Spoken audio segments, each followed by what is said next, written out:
ओम ह्रीं नमो अरिहन्ताणम्। ओम ह्रीं नमो सिद्धाणम्। ओम ह्रीं नमो आयर्याणम्। ओम ह्रीं नमो उवज्झायाणम्। ओम ह्रीं नमो लोये सब्बसाहूणम्। ऐसो पंचन मुक्कारो सब पावपणासनो मंगलाणं च सव्वेशिं पढमं हवै मंगलम्। पढमं हवै मंगलम्। आराध्य देव के सुपावन चरणों में सत वंदना। उपस्थित धर्म प्रेमी भाइयों एवं बहनों, आज हम चर्चा करेंगे यात्रा कहाँ की करनी है। यात्रा तो दुनिया का हर व्यक्ति कर रहा है, लेकिन यात्रा का उद्देश्य अलग अलग हो सकता है।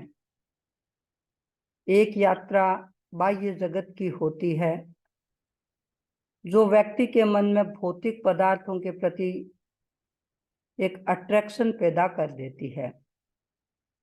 और एक यात्रा ऐसी भी है जिस यात्रा को करते हुए व्यक्ति भौतिकता से, मटेरियलिस्टिक वर्ल्ड से दूर भी रह सकता है।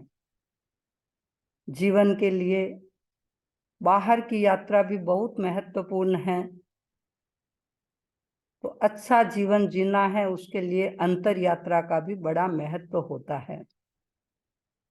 आज हम जो चर्चा करेंगे या आज के दिन जिसका महत्व है, वह है अंतर यात्रा का। हमारी यात्रा किस तरफ की हो। तो आध्यात्मिक दृष्टि से यदि हम चिंतन करें तो एक होता है अस्तित्व और एक होता है व्यक्तित्व। अस्तित्व का संबंध है आत्मा के साथ और व्यक्तित्व का, पर्सनालिटी का संबंध होता है शरीर के साथ। हम केवल बाह्य जगत की यदि यात्रा करते रहें, व्यक्ति शरीर पर ही सारा कंसंट्रेशन लगा रहेगा, तो वह व्यक्ति जीवन में संतुलन का विकास नहीं कर सकेगा। तो ये आज का जो पर्व है, पर्युषण महापर्व, ये पर्व हमें अपने एग्जिस्टेंस की ओर ले जाता है, आत्मा की ओर ले जाता है और आत्मा की स्मृति कराता है। अध्यात्म के क्षेत्र में विकास करना है और अध्यात्म के क्षेत्र में विकास करने के लिए हमें कौन सा मार्ग तय करना होगा, कौन सा मार्ग लेना होगा, जिस मार्ग पर, जिस पथ पर बढ़ते हुए व्यक्ति अपने लक्ष्य तक पहुंच सकता है। ऐसा मार्ग हो, ऐसा पथ हो जो पथ व्यक्ति को उत्कर्ष की ओर ले जाता है। आज हम थोड़ा सा उस मार्ग की चर्चा करेंगे। हमारे प्रतिक्रमण में हम बोलते हैं, मिच्छत्तम पर्याणामि सम्मतम व संपज्जामि। मैं मिथ्यात्व को छोड़ता हूँ और सम्यक्त्व को स्वीकार करता हूँ। ये जैन दर्शन के ऐसे शब्द हैं जहाँ से सम्यक दर्शन के साथ व्यक्ति की धार्मिक यात्रा कहें या आध्यात्मिक यात्रा कहें शुरू होती है। क्योंकि जब तक दृष्टिकोण व्यक्ति का सही नहीं होता है, सही दृष्टिकोण के बिना व्यक्ति कभी भी अपनी मंजिल की ओर आगे बढ़ नहीं सकता। तो हमारा दृष्टिकोण सम्यक कैसे हो, उसका क्या महत्व है। क्योंकि पर्युषण पर्व हमें इस बात पर बल देता है कि यदि हमारी दृष्टि सही हुई, हमारा सम्यक दर्शन सही है, तो व्यक्ति इस पथ को, इस पर्व को सही रूप में मना सकता है। तो हमारा सबसे ज्यादा फोकस किसी बात पर हो तो ये होना चाहिए कि हमारा दर्शन सही हो। जैन धर्म में राजगृह का नाम बहुत प्रसिद्ध है और भगवान महावीर ने जहां अनेक चातुर्मास किए थे, राजगृह जहां का एक व्यापारी बिजनेसमैन एक ऐसे प्रांत में पहुंचा और वहां पर बहुत सारे वो रत्न लेकर के बेचने के लिए गया था किरात प्रांत में, और उसने विभिन्न प्रकार के रत्नों को दिखाया। वहां के व्यापारियों ने जब उसको देखा, एक व्यापारी बड़ा प्रभावित हुआ और उसने सारे के सारे आभूषण रत्न थे वो खरीद लिए। उसने पूछा, क्या आपके यहाँ और भी ऐसे आभूषण रत्नों के मिलेंगे? व्यापारी ने उत्तर दिया, राजगृह में एक से एक बढ़कर रत्न के व्यापारी है। मैं तो यहाँ पर कुछ सेलेक्टेड माल लेकर के आया हूँ। यदि आपको बहुत ज्यादा रत्नों का व्यापार करना है, खरीदना है, तो आप राजगृह आए और उस वहां के मार्केट को देखें। व्यापारी अपने राजगृह में आ गया, लेकिन उसने अपनी बात से इतना आकर्षण पैदा कर दिया था और किरात के मन में आया कि मुझे भी राजगृह जाकर के वहां के मार्केट को देखना है। किरात राजा राजगृह पहुंचा और जब राजगृह पहुंचा उसने देखा, उसके वहां के मार्केट को देखा। देख करके वो तो आश्चर्यचकित हो गया। एक से एक बढ़कर दुकान थी और पूरे मार्केट का चक्कर लगाने के बाद किरात राज ने पूछा कि क्या आपके राजगृह में कोई दूसरा भी रत्नों का मार्केट है? उसने कहा, हमारे यहाँ रत्न का मार्केट तो एक ही है, लेकिन एक ऐसा व्यापारी हमारे यहाँ पर है जिसके पास ऐसा रत्न उपलब्ध है, ऐसे रत्न मिलते हैं जिनको प्राप्त करके आप सचमुच जीवन में धन्य बन जाएंगे। व्यापारी किरात राज के मन में एक जिज्ञासा जागृत हो गई। कहा, मैं भी उस व्यापारी से मिलना चाहता हूँ। राजगृह का व्यापारी किरात राज को लेकर के वहां पहुंच रहा था। उसने मार्ग में देखा कि नहीं, यहाँ ना तो कोई मार्केट दिखाई दे रहा है, ना कोई शोरूम दिखाई दे रहा है, और ये व्यापारी कह रहा है कि इतना बड़ा व्यापार यहाँ पर है, ऐसा रत्न उसके पास में है। लेकिन मन में जिज्ञासा लिए हुए वह आगे बढ़ रहा था और जहां पहुंचना था वहां पहुंच गए। लेकिन पहुंचने के बाद उसके मन में एक संदेह पैदा हो रहा था कि कहा गया कि इतना बड़ा व्यापारी है और यहाँ तो मुझे कुछ एक धार्मिक ग्रंथ दिखाई दे रहे हैं, थोड़े से पात्र पड़े हैं और बैठा हुआ व्यक्ति भी कुछ ऐसा नहीं है। लेकिन थोड़ी देर के बाद उस किरात राज ने कहा कि मुझे बताया गया कि आप बहुत बड़े व्यापारी हैं, आपके पास ऐसा अनमोल रत्न है। सामने ऐसे श्रुतधर मुनि बैठे हुए थे और उन्होंने कहा कि मेरे पास ऐसा रत्न है जैसा रत्न दुनिया में तुम्हें कहीं भी उपलब्ध नहीं हो सकता। मन में और ज्यादा उत्कंठा हुई और मुनि ने चर्चा को आगे बढ़ाते हुए कहा कि देखो, जब मोह का उदय होता है और मोहनीय कर्म के उदय के कारण व्यक्ति जिनको रत्न मानता है, वास्तव में वे तो रत्न है ही नहीं। और मुनि जी ने चर्चा को आगे बढ़ाते हुए कहा, पृथिव्याम त्रीणि रत्नानि जल मन्न सुभाषितम मूढ़ै पाषाण खंडेषु रत्न संज्ञा विधीयते। मुनि जी ने कहा उस व्यापारी से कि वास्तव में तो दुनिया में 3 ही रत्न हैं। कौन से हैं 3 रत्न? मूढ़ै पाषाण खंडेषु रत्न संज्ञा विधीयते। पृथिव्याम 3 रत्नानि। पृथ्वी पर 3 रत्न हैं। पहला है जल, दूसरा है अन्न और तीसरा है सुभाषित।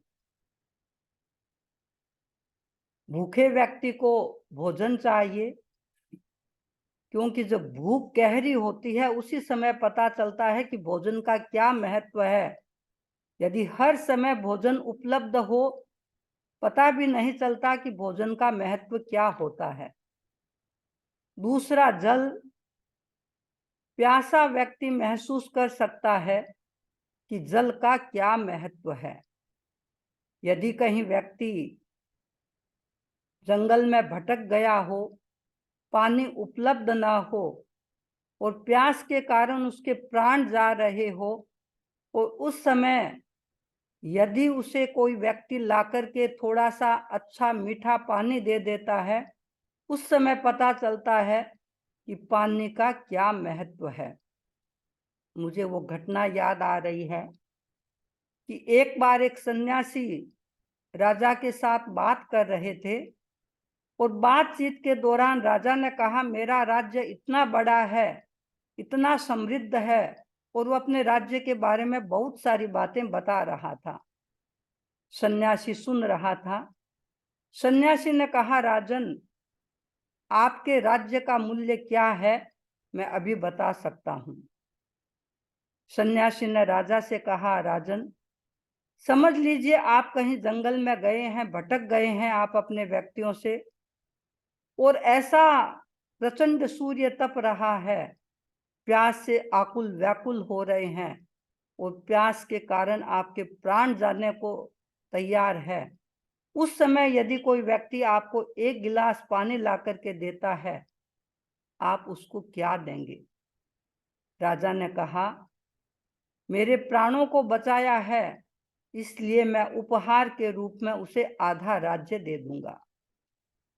सन्यासी ने कहा, समझ लीजिए कभी आपके ऐसी परिस्थिति आ गई कि आपको मूत्रावरोध हो गया, यूरिन नहीं पास हो रहा है, और आप छटपटा रहे हैं, जीवन इतना व्याकुल बन गया है, और आपको ऐसा लग रहा है कि शायद कुछ ही क्षणों में मेरी मृत्यु हो सकती है।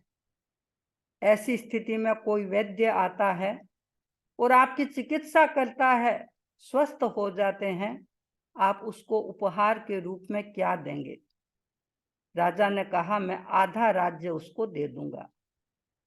मुनि ने, सन्यासी ने कहा, राजन, आपके राज्य का मूल्य है केवल 2 गिलास पानी।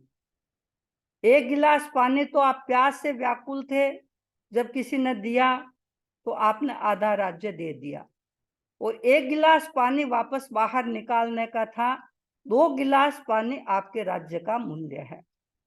इसीलिए मुनि ने उस व्यापारी से कहा, दूसरा रत्न है जल, और तीसरा रत्न बताया गया सुभाषितम। सुभाषितम का मतलब ऐसा वाक्य जो जीवन के लिए हितकारी होता है। यदि संबंधों को अच्छा बनाना है, जीवन को अच्छा बनाना है, तो बहुत आवश्यक है कि व्यक्ति कैसा बोले। यदि वो सुभाषित बोलता है तो कठिन परिस्थिति को भी पार कर देता है और समस्या का समाधान प्राप्त कर लेता है।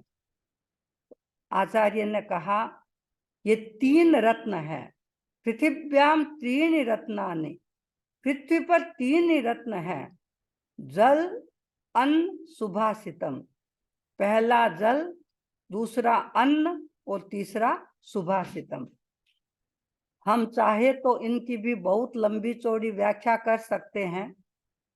ये एक एक अपने आप में इतने महत्वपूर्ण है कि एक दिन का लेक्चर कर सकते हैं, लेकिन हमें तो विषय को समराइज करना है। तो मुनि ने कहा कि मूढ़ै पाषाण खंडेषु रत्न संज्ञा विधीयते।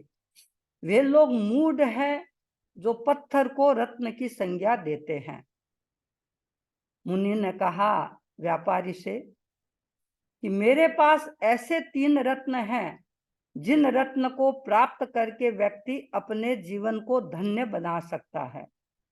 और बताया गया सम्यक दर्शन, सम्यक ज्ञान और सम्यक चारित्र। यदि हम तत्वार्थ सूत्र को देखें, जैन परंपरा का बड़ा महत्वपूर्ण ग्रंथ है तत्वार्थ सूत्र, और प्रारंभी जिसका सम्यक दर्शन ज्ञान चारित्राणि मोक्ष मार्ग है। सम्यक दर्शन, सम्यक ज्ञान और सम्यक चारित्र। और उसमें भी सबसे पहले कहा गया कि हमारी विशुद्धि दर्शन की होनी चाहिए। मुनि ने कहा ये ऐसा रत्न है, और जिस व्यक्ति को यह रत्न उपलब्ध हो जाता है वह व्यक्ति अपने जीवन में धन्यता का अनुभव करता है। जैन दर्शन में कहा गया कि यदि हमें हमारी अध्यात्म की यात्रा शुरू करनी है तो हमें ध्यान किस पर देना है। एक व्यक्ति बड़ी बिल्डिंग खड़ी करता है, कई मंजिला मकान बनाता है, लेकिन पहले ध्यान देना होगा कि नींव कितनी गहरी है। नींव गहरी है तो मकान कितनी भी ऊंचाई पर जा सकता है, और यदि नींव गहरी नहीं है तो मकान ऊंचाई को प्राप्त नहीं कर सकता। तो मकान की ऊंचाई से पहले हमें गहराई को देखना होगा कि नींव कितनी गहरी है। यदि हमारे जीवन में पूछें कि अध्यात्म की यात्रा में नींव है, वह है हमारा सम्यक दर्शन। सम्यक दर्शन जितना व्यक्ति का पुष्ट होगा, व्यक्ति आगे की यात्रा उतनी ही सम्यक रूप से कर सकेगा। उत्तराध्ययन सूत्र में विस्तार से चर्चा की गई है कि सम्यक दर्शन, सम्यक ज्ञान और सम्यक चारित्र और सम्यक तप को भी बताया गया है वहां पर। लेकिन हमें सबसे पहले किस पर ध्यान देना है? सबसे पहला ध्यान हमारा जाएगा दर्शन पर, क्योंकि दर्शन सही नहीं तो ज्ञान भी सही नहीं, दर्शन सही नहीं तो आचरण भी सही नहीं। यह हमारा पर्युषण का पर्व इस बात का संदेश देता है कि हम हमारी दृष्टि को सही करें। बहुत बार दुनिया में भ्रम हो जाता है। रोगी डॉक्टर के पास पहुंचा, डॉक्टर से कहा डॉक्टर साहब मुझे आंख चेकअप करानी है। डॉक्टर बैठा सामने, रोगी भी बैठा, और डॉक्टर ने रोगी से पूछा सामने देखो आपको क्या दिखाई दे रहा है। उन्हें डॉक्टर ने पूछा क्या आपको हर चीज 4 दिखाई दे रही है? डॉक्टर ने कहा, रोगी ने कहा डॉक्टर साहब मेरी समस्या यह है कि मुझे हर चीज 2 दिखाई देती है। डॉक्टर ने कहा ध्यान से देखो क्या तुम्हें 4 चीजें दिखाई दे रही है? रोगी ने सोचा कि मुझे तो 2 ही चीजें दिखाई देती है, लेकिन डॉक्टर साहब को तो 4 चीजें दिखाई दे रही है। और डॉक्टर बार बार कह रहा है देखो सामने 4 चीज दिखाई दे रही है। डॉक्टर ने कहा देखो सामने देखो 4 चीजें दिखाई दे रही है। रोगी ने कहा डॉक्टर साहब पहले आप अपनी आंख का इलाज कीजिए, फिर दूसरे की आंख का इलाज करना। रोगी को तो 2 ही चीजें दिखाई दे रही थी, लेकिन डॉक्टर को 4 चीजें दिखाई दे रही थी। वस्तु का दोष नहीं, दोष था व्यक्ति की आंख का, क्योंकि आंख सही नहीं है तो व्यक्ति सामने वाले पदार्थ को सही देख नहीं सकता। पदार्थ तो अपने आप में सही है, लेकिन आंख सही नहीं है तो पदार्थ का सही मूल्यांकन नहीं होगा, पदार्थ को सही नहीं देख सकेगा। वैसे ही जीवन में यदि हमारा दृष्टिकोण सही नहीं है, हमारा व्यू पॉइंट करेक्ट नहीं है, तो हम किसी भी तत्व को सही रूप से समझ नहीं सकते। इसलिए जैन दर्शन में कहा गया पहले दर्शन को सही करें। दर्शन सही होगा तो हमारा ज्ञान भी सही होगा, क्योंकि रुचि ठीक है तो फिर ज्ञान पे भी श्रद्धा होगी, आचरण भी सही होगा। तो सबसे पहले कहा गया कि हमारा सम्यक दर्शन अच्छा हो, सम्यक दर्शन हो। और ये पर्युषण का पर्व इसी बात पर बल देता है कि हमारा सम्यक दर्शन सही बने, क्योंकि पर्युषण पर्व, ये पर्युषण शब्द क्या बता रहा है? यदि पर्युषण का हम शाब्दिक अर्थ करें तो शाब्दिक अर्थ होगा निकट बैठना, समीप आना। पर्युषणा का मतलब समीप आना। ऐसे पर्युषणा का अर्थ होता है संवत्सरिक। संवत्सरिक का मतलब साल का एक दिन, और वह दिन, उस दिन उपवास हो, प्रतिक्रमण हो, क्षमा याचना हो और विशेष धर्माराधना के साथ उस दिन को मनाया जाए। तो व्यक्ति कब तो प्रतिक्रमण सही कर सकता है, कब खमत खामना क्षमा याचना सही कर सकता है, वह तब कर सकता है जब उसका दृष्टिकोण सही होता है। तो दृष्टिकोण को सही बनाने के लिए हमें ध्यान देना होगा कि हमारा मोहनीय कर्म है, क्योंकि दृष्टि के साथ संबंध जुड़ा हुआ है मोहनीय कर्म का, और मोहनीय कर्म की 7 प्रकृतियों के साथ हमारा दृष्टिकोण जुड़ा हुआ है, जिसे हम सम्यक दर्शन कहते हैं। एक सम्यक दर्शन हमारा व्यवहारिक होता है। व्यवहारिक सम्यक दर्शन का मतलब देव, गुरु, धर्म के प्रति आस्था के भाव, यह है व्यवहारिक सम्यक दर्शन। अरहंतो महदेवो जावत जीवम सुसाउनो गुरुनो जिन पन्नतं तत्तं ये सम्मतम मये गय्यम। पहली आस्था हो देव के प्रति, दूसरी आस्था हो गुरु के प्रति, और तीसरी आस्था हो धर्म के प्रति। इन 3 के प्रति यदि आस्था होती है तो वह होता है व्यवहारिक सम्यक्त्व, व्यवहारिक सम्यक दर्शन। लेकिन केवल व्यवहारिक सम्यक दर्शन से काम नहीं चलता, क्योंकि इसका ज्यादा संबंध धर्म संघ के साथ जुड़ा हुआ होता है। यदि कोई व्यक्ति इसको याद भी कर ले, नव तत्व का नाम, देव का नाम भी याद कर ले, गुरु का नाम भी याद कर ले, लेकिन इतने मात्र से उसका सम्यक दर्शन पुष्ट नहीं हो सकता। तो हमें सम्यक दर्शन के निश्चय रूप को भी देखना होगा, क्योंकि नैष्ठिक सम्यक दर्शन के लिए हमें ध्यान देना है अनंतानुबंधी क्रोध, मान, माया, लोभ। ये 4 हैं। जब तक इन 4 की गांठ को ढीला नहीं किया जाएगा, गांठ को हल्का नहीं किया जाएगा, पर्युषण पर्व की सही आराधना नहीं हो सकती। हमें पर्युषण पर्व की आराधना के लिए इनको समझना होगा। हो सकता है व्यक्ति तपस्या भी बहुत कर ले, हो सकता है व्यक्ति सामायिक भी कर ले। बहुत जरूरी है तपस्या भी, बहुत जरूरी है सामायिक भी, और भी धार्मिक अनुष्ठान करें, लेकिन इन सब के मूल में हमारा सम्यक दर्शन है। यदि अनंतानुबंधी क्रोध, मान, माया, लोभ इनकी तरफ ध्यान नहीं गया तो व्यक्ति सही पथ पर आगे चल नहीं पाएगा। तो इसलिए कहा गया कि हम सम्यक दर्शन को पुष्ट करने के लिए, जिसका संबंध हमारे मोहनीय कर्म की 7 प्रकृतियों के साथ है। मोहनीय कर्म की अनेक प्रकृतियां हैं, लेकिन अनंतानुबंधी, अनंतानुबंधी का मतलब होता है अनंत का अनुबंध कराने वाला। अभी तो हमारा वैसा उदय है, यदि किसी व्यक्ति के पास अनंतानुबंधी क्रोध है और उस क्रोध की स्थिति में वापस वह अनंत का अनुबंध करा देता है।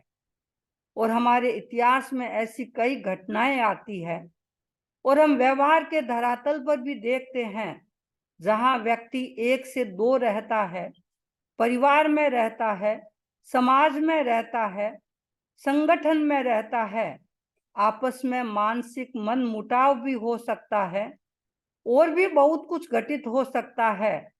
लेकिन जो व्यक्ति तत्व को समझेगा, वह व्यक्ति कभी गांठ को गहरा नहीं होने देगा। यदि जैन धर्म किसी बात पर बल देता है तो इसी बात पर बल देता है कि गांठ हमारी गहरी ना हो। यदि गांठ गहरी हो गई तो आप ऊपर की क्रियाएं कितनी भी करें। जयाचार्य जिन्होंने आराधना लिखी, आराधना का मतलब है कि जीवन के अंतिम समय में आराधना को करें, और उन्होंने लिखा, जे समकित बिन में चारित्र निकिरिया रे, बार अनंत करी पिण काजन सरिया रे, भावे भावना। उन्होंने लिखा, जे समकित बिन में चारित्र निकिरिया रे, यदि सम्यक्त्व के बिना व्यक्ति चारित्र का आचरण करता है, बार अनंत करी, अनंत बार उसने कर लिया हो, लेकिन फिर भी उसके कार्य सिद्ध नहीं होते। क्यों नहीं होते? क्योंकि सम्यक दर्शन नहीं है। तो हमें ध्यान देना है, ये जो पर्युषण के 8 दिन हैं, यदि हम इतिहास की दृष्टि से देखें तो पर्युषणा का मूल दिन तो हमारा संवत्सरी का दिन होता है। ये जो प्रारंभ के दिन होते हैं वो इसलिए होते हैं कि हम अपनी तैयारी करें, क्योंकि पुराने जमाने में कोई भी उत्सव होता था तो वह उत्सव कई दिनों तक मनाया जाता था। उत्सव तो एक दिन का होता है, लेकिन पहले से उत्सव का प्रारंभ हो जाता था और मूल दिन अंतिम दिन होता है। आज भी आप लोग देख लें, आप किसी की शादी में जाते हैं, आज तो शादी के रूप थोड़े बदल गए हैं। पुराने जमाने में या कुछ वर्ष पहले कहें, शादी से कितने दिन पहले घर में धूमधाम शुरू हो जाती थी, कितने अपने पारिवारिक जन, सगे संबंधी जन आ जाते थे, रिलेटिव्स आते थे। शादी तो एक दिन की होती है, लेकिन पहले कितने दिन पहले उत्सव शुरू हो जाता था। वह सब किसके लिए होता था? शादी के दिन के लिए होता था। तो हमारा भी यह है, यह भी एक विमर्श का विषय है कि ये 7 दिन कब से जुड़े हैं, कैसे जुड़े हैं।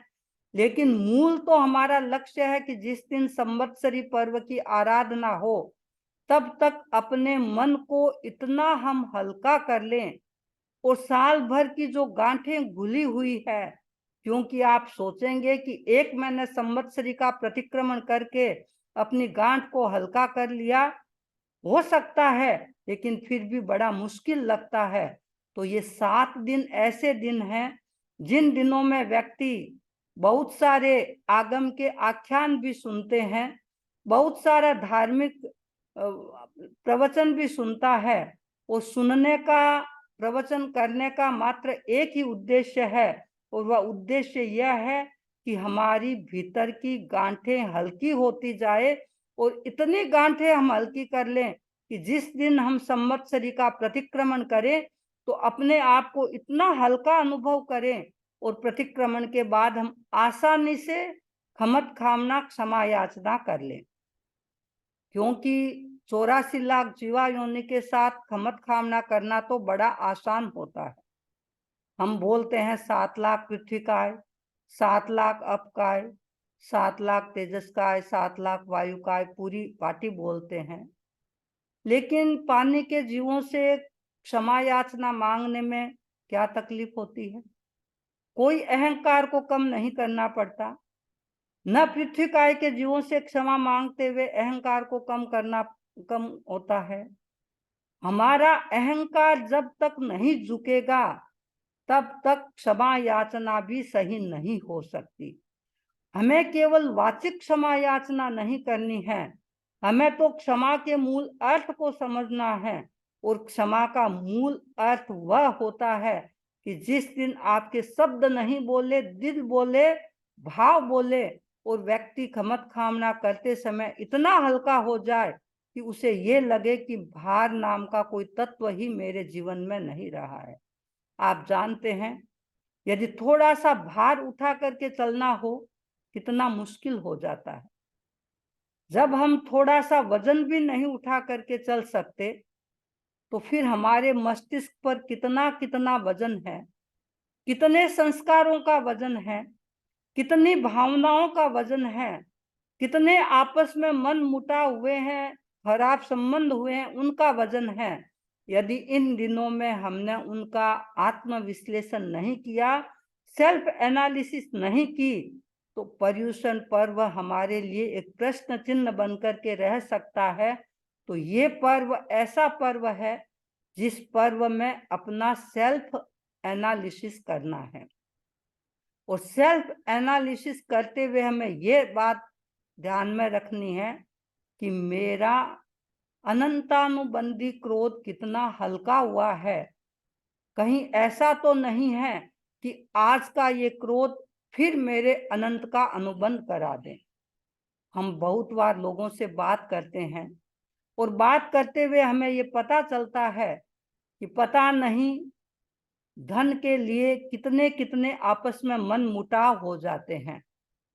मैं पिछली बार इंडिया की यात्रा में आसाम में थे, एक परिवार से बात कर रहे थे और भाई भाई के बीच में धन के बंटवारे को लेकर के काफी कसमकस चल रही थी।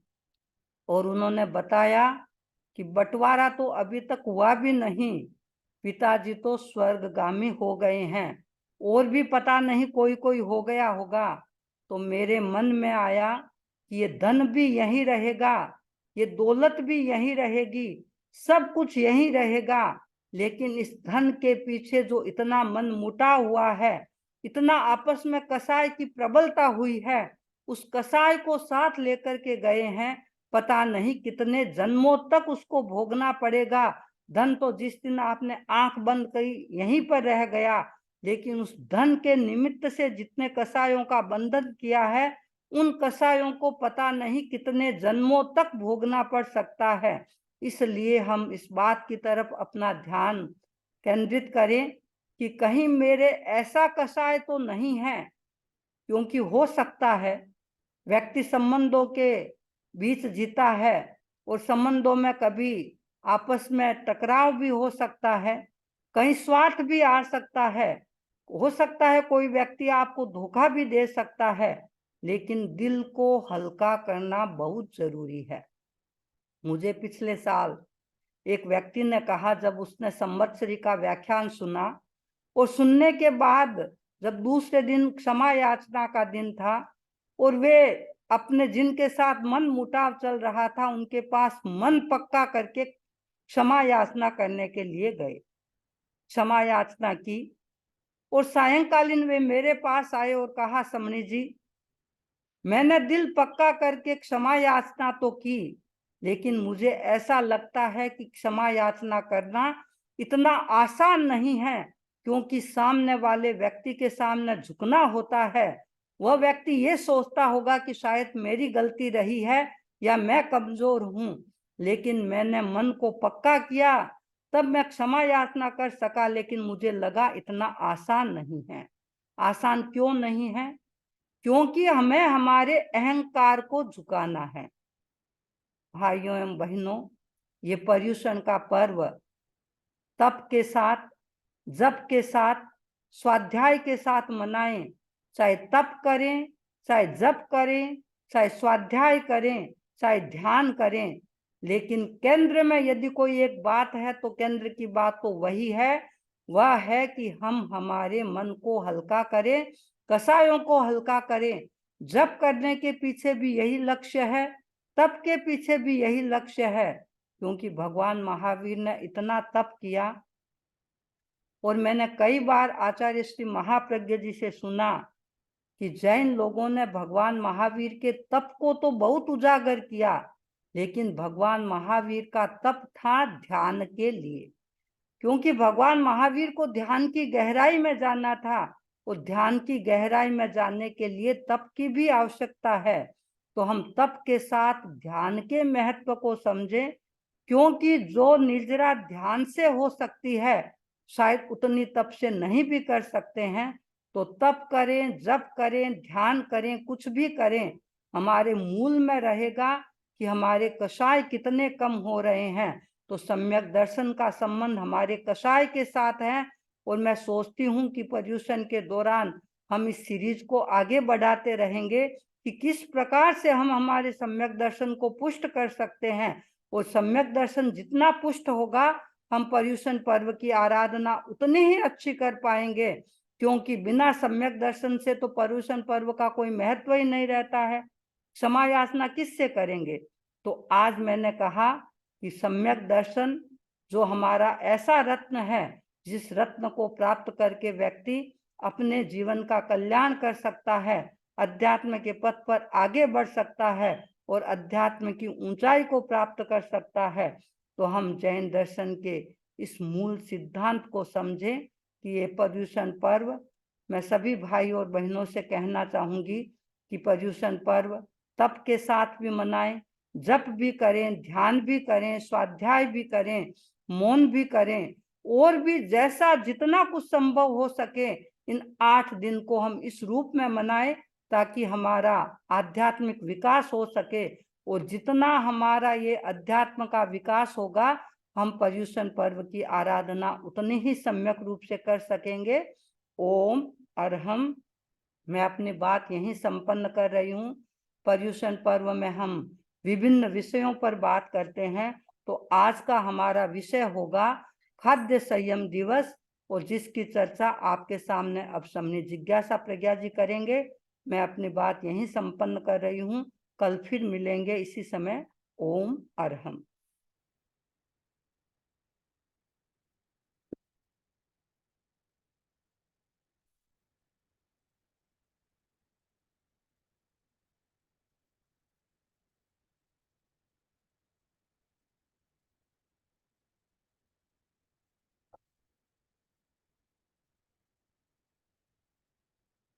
वितराग प्रभु भगवान महावीर के चरण में वंदना। परम आराध्य गुरुदेव के चरण में वंदना। आदरणीय समणी मधुर प्रज्ञा जी, उपस्थित पर्युषण महापर्व की आराधना में अध्यात्म प्रेमी भाइयों और बहनों,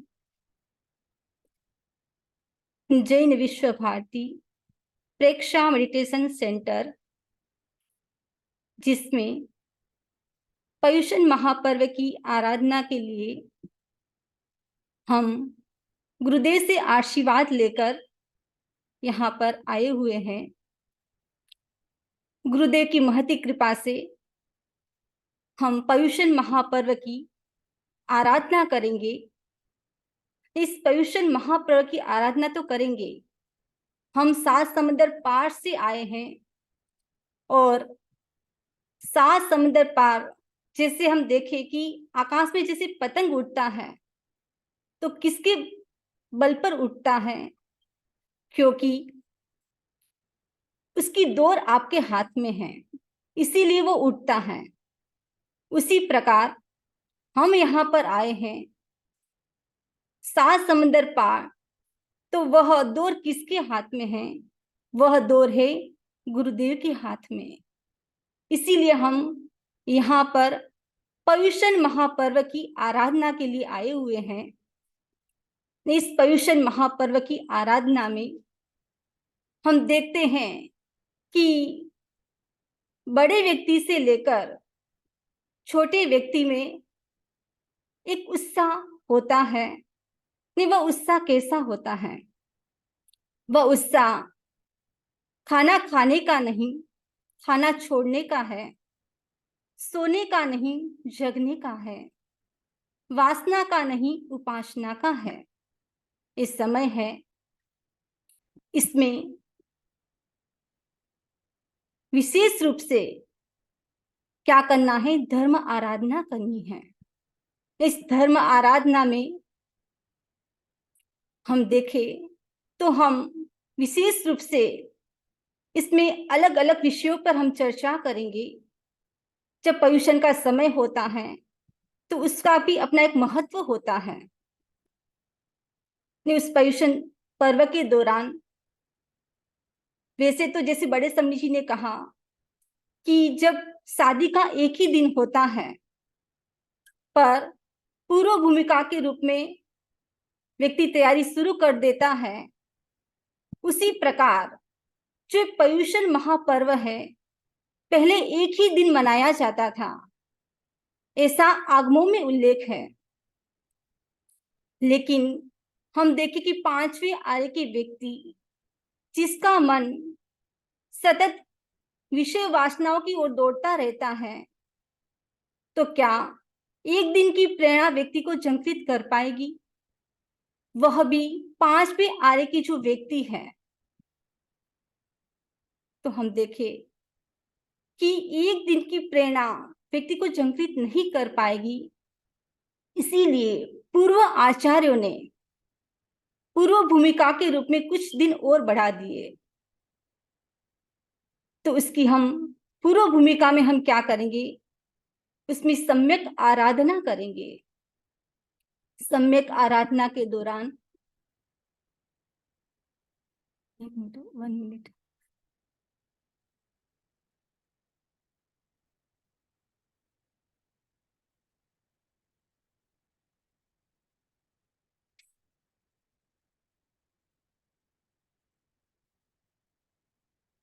हाँ, तो सम्यक आराधना में जो पर्युषण महापर्व है, तो उसका ये विषय है खाद्य संयम।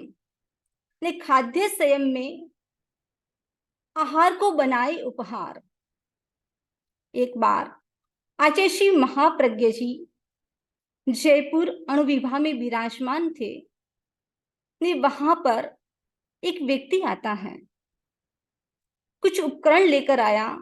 एक घड़ी थी। उस भाई ने कहा कि गुरुदेव, मैं आपको ये बहराना चाहता हूं।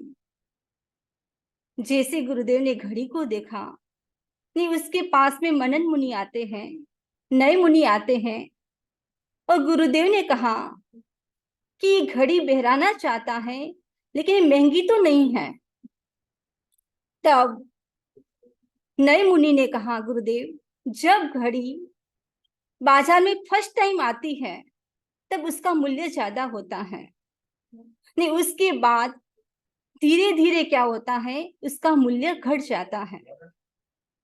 तब गुरुदेव ने कहा कि जो संयम जीवन है उसका बहुत मूल्य है, ने संयम जीवन हमेशा बढ़ना चाहिए। मैं आपको कहना चाहती हूँ कि जो आहार का संयम, वाणी का संयम, निद्रा का संयम, खाने का संयम, सबका संयम जरूरी है।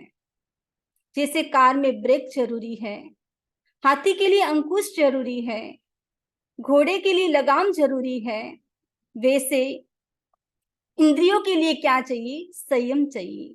हर वस्तु का संयम होना चाहिए।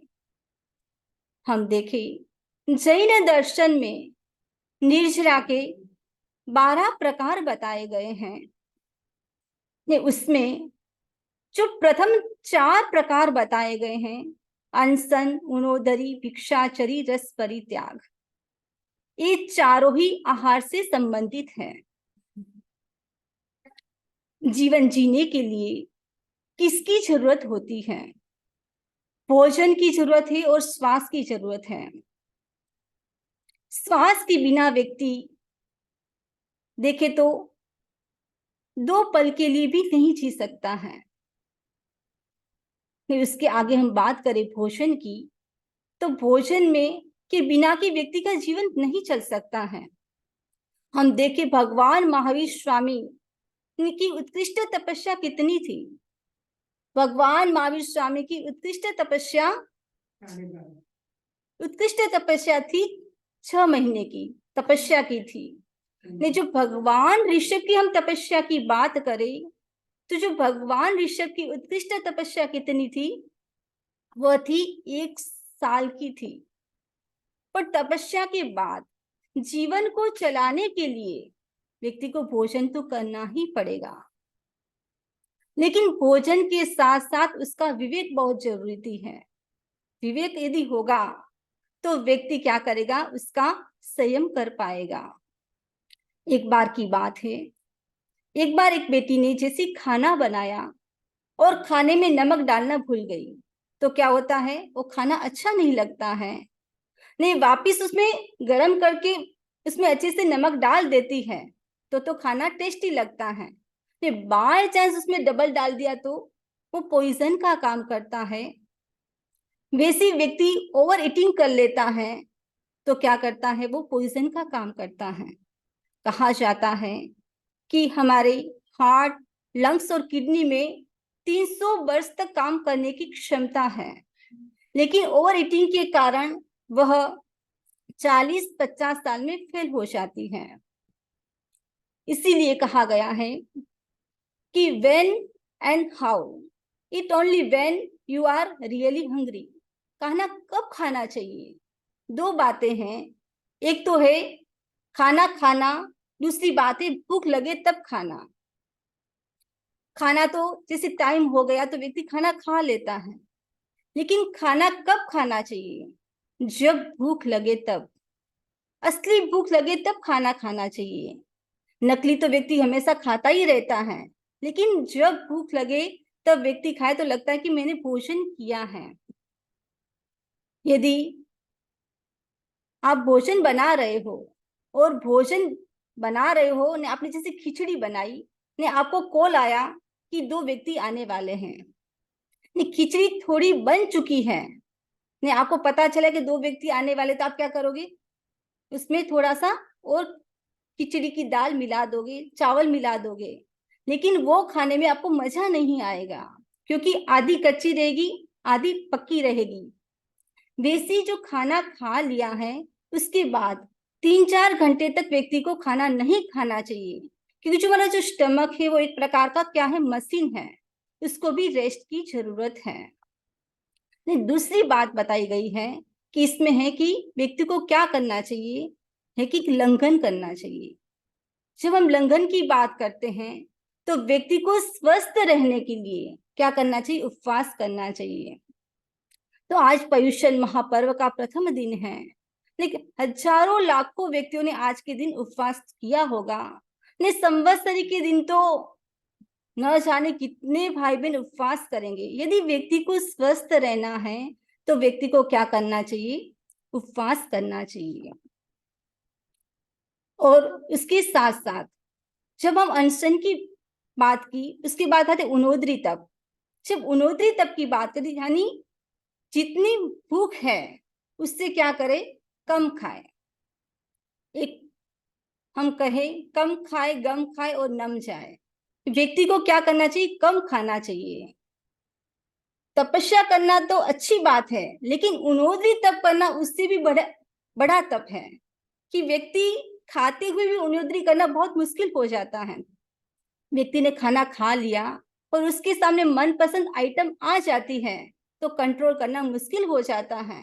जैसे कोई व्यक्ति जर्नी कर रहा है, बस में बैठा हुआ है, यानी व्यक्ति ने खाना खा लिया, उसके बाद मनपसंद आइटम आ गई तो कंडक्टर की सीट तो खाली रहती है। इसीलिए व्यक्ति को क्या करना चाहिए? कम खाना चाहिए। हम देखें कि भगवान महावीर की साधना का क्या सूत्र था। अब भगवान महावीर की साधना जब हम बात करें, चाइना प्रसिद्ध है किसके लिए? किसके लिए प्रसिद्ध है चाइना? यानी पॉपुलेशन के लिए प्रसिद्ध है। जैसे हम देखें यूएस किसके लिए प्रसिद्ध है? यूएस प्रसिद्ध है, भौतिकता के लिए प्रसिद्ध है। यूके देखे तो राज्य के लिए प्रसिद्ध है। लेकिन जब हम भारत की भूमि को देखें तो भगवान महावीर की भूमि के नाम से प्रख्यात है। भगवान महावीर की साधना के सूत्र है निद्रा विजय। उन्होंने निद्रा पर विजय प्राप्त की, आहार विजय, बहुत तपस्याएं की, इंद्रिय संयम, यानी इनमें से कोई भी नहीं। यानी भगवान महावीर की निद्रा विजय भी थी, आहार विजय भी था और इंद्रिय विजय भी था। आहार विजय में जब रचना विजय की बात करते हैं तो एक बार एक व्यक्ति एक साधक के पास पहुंचा और साधक ने उसको खाना दिया। ने जैसे उनको लापसी दी तो उसको पसंद नहीं थी, तब साधक ने उसको रूखी रोटी दी। जैसे रूखी रोटी दी तो उसको गुस्सा आ जाता है। तब साधक ने कहा एक आईना लेकर आओ। ने जैसे वो आईना लेकर आया तो क्या होता है? जैसे वो आईना लेकर आता है, कहा कि लापसी को इसके ऊपर लगा दो। तो व्यक्ति लापसी को आईने के ऊपर लगाता है। तो जैसे आईने के ऊपर लापसी लगाई और वापिस साधक ने कहा इसको जो रूखी रोटी है उससे हटा दो। ने जैसे रूखी रोटी से लापसी को हटाया उसके दर्शन, मुंह के दर्शन होने लगे, वैसे ही यदि व्यक्ति को आत्मा के दर्शन करने हैं तो उसके के लिए क्या करना पड़ेगा? जो स्निग्ध भोजन है उसको छोड़ना पड़ेगा। यानी कहने का मतलब है कि व्यक्ति रोज जो विगय है, रोज विगयों का आसेवन नहीं करना चाहिए, यानी कभी कभी उस विगय को भी छोड़ना चाहिए। 6 विगय बताई गई है: दूध, चीनी, मक्खन, तेल, घी, कढ़ाई विगय, और उसके साथ साथ जो महाविगय है, तो जो महाविगय है उसको भी छोड़ने का प्रयास करना चाहिए। महाविगय में मक्खन और शहद, और उसके बाद है मांस और मदिरा। जो 4 जो महाविगय बताई है उसको भी छोड़ने का प्रयास करना चाहिए। यदि व्यक्ति जो निजरा के 12 प्रकार बताए गए हैं उसमें जो 4 प्रकार है वो भोजन से संबंधित है, ये उसके ऊपर व्यक्ति का संयम होना जरूरी है। अब इस पिक्चर को देख रहे हो, what will you take image to see this picture? तो व्यक्ति मोटा कब बनता है? इससे बताया गया कि हरी, वरी एंड करी अवॉइड, इससे अवॉइड करना चाहिए। हरी यानी व्यक्ति भाग रहा है, व्यक्ति जॉब करता है, भागता है, लेकिन उसके पास क्यों जॉब करता है, क्यों बिजनेस करता है? खाने के लिए। फिर भी उसके पास खाने के लिए समय नहीं है। खाना भी कैसे खाना चाहिए? आगमों में बताया गया है व्यक्ति को 32 बार चबा चबा के खाना चाहिए। लेकिन मैं तो ये मानूं कि 32 बार नहीं, 7-8 बार पर व्यक्ति चबा के खा ले तो अच्छी बात है। व्यक्ति क्या करता है, च की जगह दबा दबा के खाना शुरू कर देता है। नहीं, दबा दबा के खाता है तो वो जो काम दांतों को करना चाहिए, फिर वो काम किसको करना पड़ता है? आंतों को करना पड़ता है। इसलिए खाने में हरी यानी जल्दबाजी नहीं होनी चाहिए। दूसरी बात है वरी। वरी का मतलब चिंता। जब भी भोजन करते हैं, तनाव में, क्रोध में, लोभ में भोजन नहीं करना चाहिए। कहा गया है जैसा खाए अन्न वैसा होवे मन। नहीं, व्यक्ति किस भावना से खाता है? चिंता में खाता है, चिड़चिड़ापन में खाता है, गुस्से में खाता है, तो वो खाना अपने स्वास्थ्य के लिए अच्छा नहीं माना जाता है। यदि व्यक्ति प्रेम भाव से जो खाना खाता है तो वो पोषक का काम करता है। इसलिए व्यक्ति को एकदम रिलैक्स होके बिना चिंता के भोजन करना चाहिए। तीसरी बात बताई गई है करी। करी मतलब मिर्च मसाले वाले जो भोजन होते हैं उसको व्यक्ति को अवॉइड करना चाहिए। हम देखे बाजार में भी आजकल पैकेट बंद, डब्बा बंद, आजकल इतने सारे फूड्स आ गए हैं, पिज्जा, बर्गर, चाइनीज के काफी फूड से ये जो भोजन है वो कैसे हैं? स्वाद परक हो सकते हैं लेकिन वो गुण परक नहीं है। तो जो इस प्रकार जो गुण परक भोजन है उसका यूज करना चाहिए। और इससे आगे बताया गया है कैसे करे आहार कभी न पड़े बीमार। जब इसकी हम बात करते हैं तो सबसे पहली बात है कि आपके जो स्वास्थ्य के अनुकूल है वैसा भोजन करना चाहिए। दूसरी बात है बेमेल खाना नहीं खाना चाहिए। करेला और दूध खा लिया, उससे भी बचने का, यानी बेमेल भोजन नहीं करना है। तीसरी बात है जो 3 सफेद जहर बताए गए हैं वह है शुगर, सॉल्ट और फ्लावर। जो आटा, सबसे पहली बात है शुगर। इस शुगर ऐसा जहर है जो व्यक्ति को धीरे धीरे मारता है। यदि आपको अपनी बत्तीसी को सुरक्षित रखना है तो उसके लिए क्या करना पड़ेगा? जो व्हाइट शुगर है उसको अवॉइड करना पड़ेगा।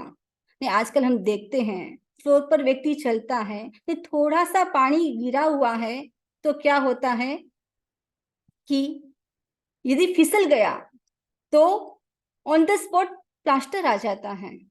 तो उससे भी बचने का प्रयास करना चाहिए। व्हाइट शुगर से उसको अवॉइड करना चाहिए। आजकल तो शुगर फ्री ऐसे प्रचलन चला है, लेकिन उसमें भी कुछ मिठास है, तो उससे भी बचने का प्रयास करना चाहिए। और दूसरी बात है सॉल्ट।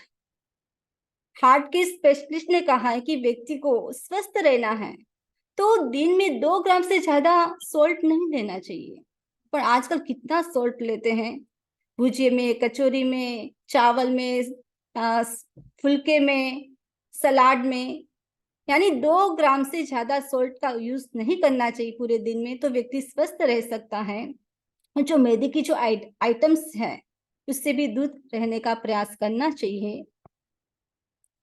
तो मैं अंत में यही करना चाहूंगी कि आज के दिन हर भाई बहन एक संकल्प करे, जिंदगी में आज जिंदगी के साथ स्वस्थ रहे। उसके लिए हर भाई बहन आज के दिन संकल्प करेंगे कि मैं 21 द्रव्य से ज्यादा नहीं खाऊंगा। किसी भी वस्तु का त्याग प्रत्याख्यान करना चाहिए। बस एक घटना से अपनी बात को मैं विराम देना चाहूंगी। एक बार समनीशी यात्रा कर रहे थे और यात्रा के दौरान लगभग 3-4 महीना वहां रुके और समनीशी ने कहा कि कुछ तो दक्षिणा दोगे। तब हस्बैंड वाइफ साथ में आए हुए थे और लेडीज ने कहा कि जो मेरे हस्बैंड हैं प्रतिदिन 20 बार चाय पीते हैं, उसको त्याग करवा दीजिए। उसके हस्बैंड ने त्याग भी कर ली, बड़ी बात है। लेकिन जैसे वापिस 6 महीने के बाद वो लेडीज मिली और समनीशी ने पूछा कि क्या बात है, आपके हस्बैंड ने जो त्याग लिया वो चल तो रहे हैं। तो उस बहन ने कहा कि समनीशी पूछिए मत, जो नियम लिया है उसको पूरे पक्के हैं। चाय छोड़ी तो छोड़ी, लेकिन 20 कॉफी स्टार्ट कर दी। व्यक्ति क्या करता है, एक वस्तु स्टार्ट करता है, दूसरी एक छोड़ता है तो दूसरी शुरू कर देता है, लेकिन वो स्वास्थ्यप्रद नहीं है। तो आज के दिन सभी को एक संकल्प करना है कि हम क्या करेंगे, कि हम द्रव्य की सीमा करेंगे, विषयों को छोड़ने का प्रयास करेंगे। और यदि व्यक्ति ऐसा करता है तो आज के दिन खाद्य संयम दिवस मनाना हम सबका सार्थक होगा। इसी भावना के साथ ओम अरहम।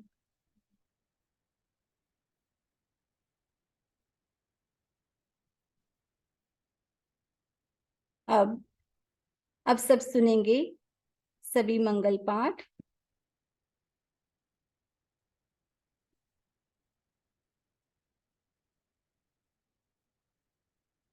चत्तारि मंगलम अर्हंता मंगलम सिद्धा मंगलम साहु मंगलम केवली पन्नतु धम्मो मंगलम। चत्तारि लघुत्तमा अर्हंता लघुत्तमा सिद्धा लघुत्तमा साहु लघुत्तमा केवली पन्नतु धम्मो लघुत्तमो। चत्तारि शरणं पवज्जामि अर्हन्ति शरणं पवज्जामि सिद्धि शरणं पवज्जामि साहु शरणं पवज्जामि केवली पन्नतम धम्मं शरणं पवज्जामि। विघ्नहरण मंगल करण स्वाम भिक्षुरोणाम गुण ओलक सुमिरन किया। सरे अचिंत्या काम सरे अचिंत्या काम सरे अचिंत्या काम। ओम अरहम। ओम अरहम। वंदामी स्वामी जी। हाँ करते हैं आप? वंदामी महाराज। हाँ संपत जी। वंदामी वंदामी श्रवणी जी।